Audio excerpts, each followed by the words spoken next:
Reached an agreement on how to implement the Paris Climate Accord, which comes into force in 2020. The 24th conference of the parties of the United Nations Framework Convention on Climate Change stretched beyond official closing time on Friday evening and overran deep into Saturday in the southern polar city of Katowice.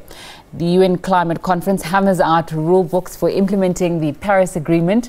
Now, after 2 weeks of tough talks, nearly 200 countries finally agreed to a single set of rules of the landmark 2015 Paris Agreement on climate change. These include crucial issue of how participating countries will report and measure carbon dioxide emissions. But the Paris Agreement is voluntary, so no government is under any obligation. The UN Climate Conference came as latest reports show that climate challenges remain undeterred and global carbon emissions are set to hit an all-time high in 2018. Now, for more on this, I'm joined by Greenpeace Africa Senior Political Advisor Happy Khambule. He's just arrived in South Africa after attending COP24. Thanks so much for your time on SABC News. Talk to us about South Africa's role in these discussions in Poland. Good evening to everybody. So South Africa's role in the negotiations was quite a strong one. Largely, South Africa tends to be a bridge builder, trying to make sure that whenever there is some form of negotiation or discussion that seems to have been locked, they then try to move the process ahead. In most cases, what that means is that they try to be more progressive, they try to use the rules as well as use the space within the negotiations to make sure that there is progress and an outcome is achieved at least. South Africa was at the forefront in unveiling technology that tracked climate change, an app at this conference. Are South Africans generally very involved in our environment and climate change and engaged with issues like that, or is it just at the government level where there is this enthusiasm?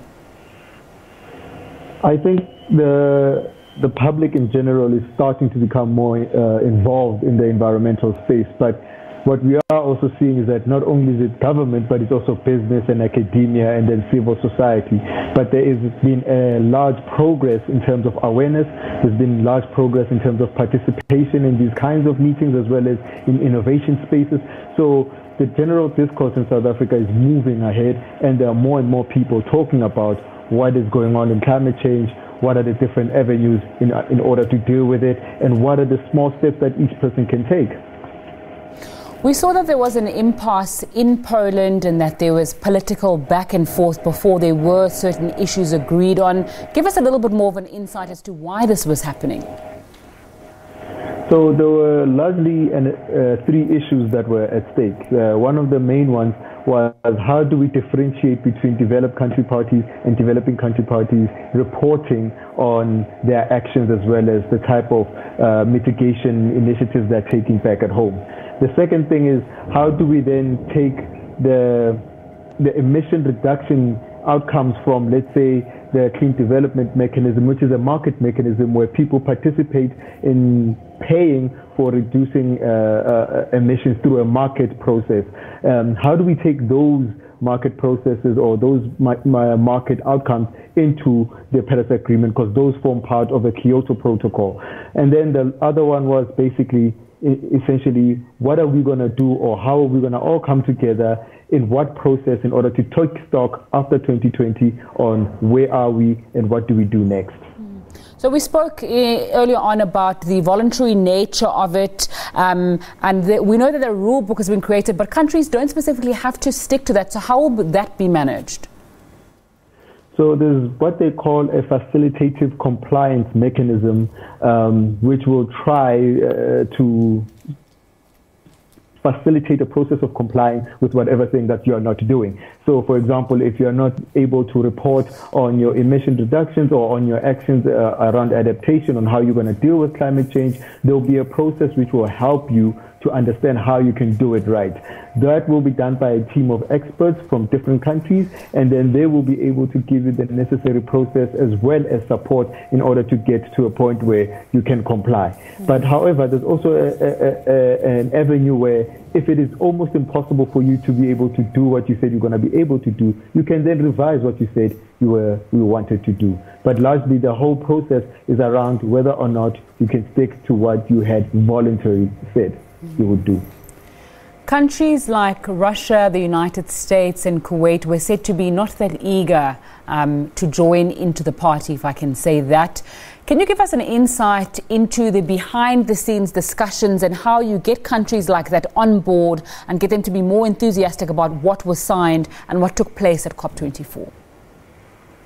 So, it would be a big one to answer as how I would do it. But from what we saw with the presidency from Poland, what they try to do is to hold more one-on-one discussions with them around what their particular issue is.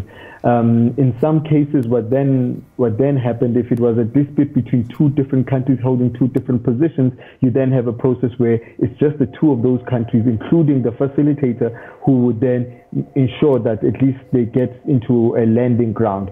The issues around whether or not a particular country wanted to sign or not was not largely around the rule book itself. It was about particular issues within the rule book. Let's say, for example, how we're all going to report on the same guidelines.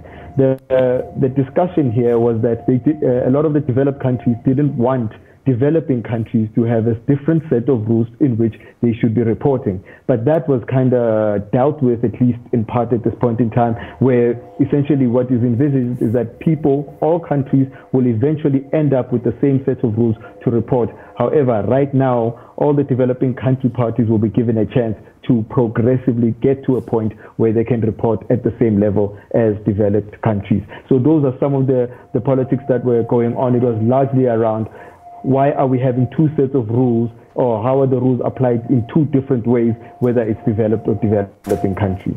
One of the things that emerged from COP24 is that the African continent is going to be most affected by climate change, by rising temperatures. Did you see in the representations there that the African continent and African countries are taking this very seriously and are going to take urgent and progressive action? Yes, a lot of the African countries have already communicated that they are staying within the agreement and that they will be not only increasing the types of actions they'll be doing, but they are indicating that they are already taking steps to do what they've termed their nationally determined contributions. So they're already taking steps to address some of these issues. But primary to all of that is that African countries are also saying that because of the fact that we are in Africa, we don't have the same capability and the same financial muscle that other countries, let's say in Asia or in Europe or in the Americas. We need to be labeled a particular kind of party. So we need to be labeled as a vulnerable grouping.